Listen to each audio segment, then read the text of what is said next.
ఎప్పుడు మర్చిపోను. ఏంటి తెలుసా వార్నింగ్? దేవుడు ఎవరినన్నా వాడుకుంటాడు.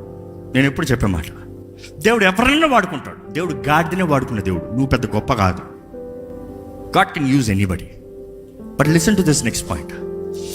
దేవుని సన్నిధిలో ఒక వ్యక్తి అవసరతలో వచ్చినప్పుడు, దేవుని సన్నిధిలో ఒక వ్యక్తి ఒక ప్రయాసతో, ఒక బాధతో, దేవుడు అనే ఆశతో వచ్చినప్పుడు దేవుడు ఎవరన్నా వాడుకుంటాడు.